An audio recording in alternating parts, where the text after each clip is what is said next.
Le cœur ne se répare pas avec des réponses, mais avec des histoires. Écoute! Dans un petit quartier calme, au bout d'une rue bordée de vieux platanes, il y avait un banc. Un banc simple, un peu usé, que les gens ne remarquaient même plus. Mais certains soirs, un vieil homme s'y asseyait. On ne savait pas vraiment qui il était. Il ne parlait pas beaucoup. Il regardait les passants comme s'il essayait de comprendre ce qu'ils portaient en eux. Ce soir-là, une jeune femme s'assit à côté de lui. Elle avait les mains serrées, le regard perdu dans le vide.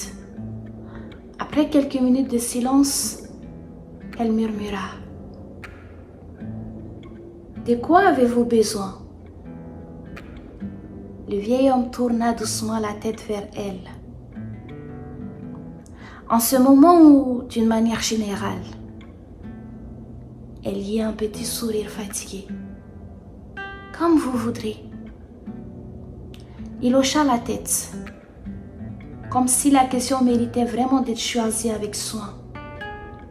Puis il répondit: « Je n'en sais rien, mais je pourrais te réciter ce dont nous avons tous besoin. » C'est un poète qui l'a écrit.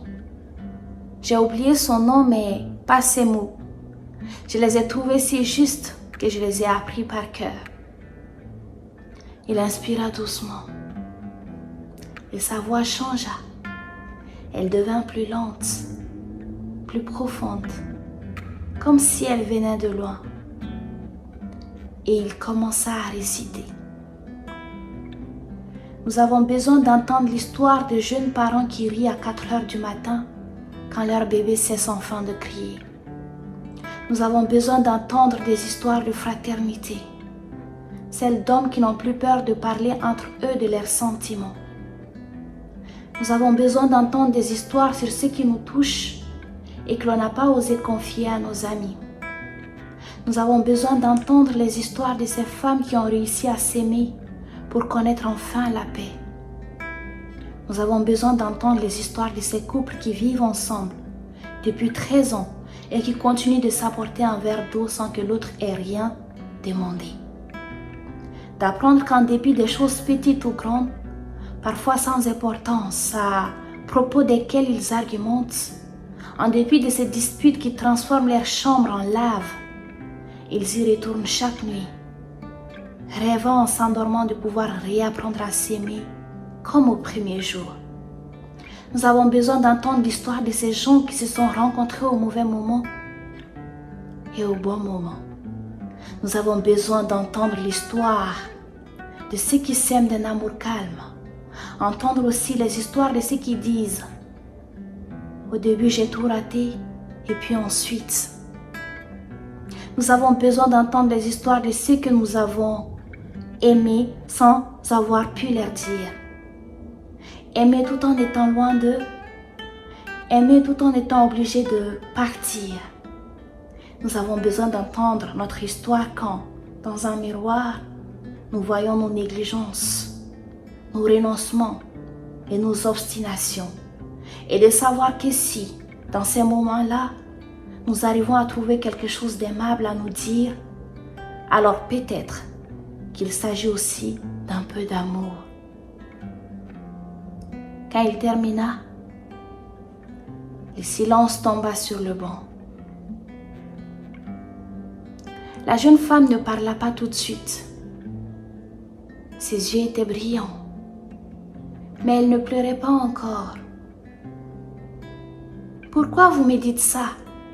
demanda-t-elle finalement. Le vieil homme regarda les gens passer au loin. Certains riaient, d'autres se disputaient, d'autres marchaient seuls sans lever les yeux. Parce que les gens croient qu'ils sont seuls dans ce qu'ils ressentent, répondit-il. Mais en réalité, tout le monde traverse quelque chose. Et presque personne ne le dit. Elle baissa la tête. J'ai l'impression d'avoir raté ma vie, murmura-t-elle. Le vieil homme secoua doucement la tête. Non, tu as juste commencé à voir ce que les autres cachent aussi. Un silence passa entre eux. Puis il ajouta, tu sais, les histoires que je viens de te dire, ce ne sont pas des histoires parfaites. Ce sont des vies normales. Et c'est ça qui les rend précieuses. La jeune femme respira plus lentement, comme si quelque chose en elle cessait de lutter. Au bout de quelques minutes, elle demanda, « Et vous? Vous allez bien ?» Le vieil homme sourit légèrement. Personne ne va bien tout le temps. Mais certains jours, on apprend à se parler avec douceur. Elle resta encore un moment sur le banc. Puis, avant de partir, elle dit simplement « Merci ». Et pour la première fois depuis longtemps, ces mots-là ne lui semblaient pas vides. Le vieil homme la regarda s'éloigner. Le banc resta silencieux. Mais dans l'air, quelque chose avait changé. Comme si, sans que personne ne le voie, un peu de poids venait de quitter deux vies à la fois. N'hésite pas à t'abonner, à liker et à partager.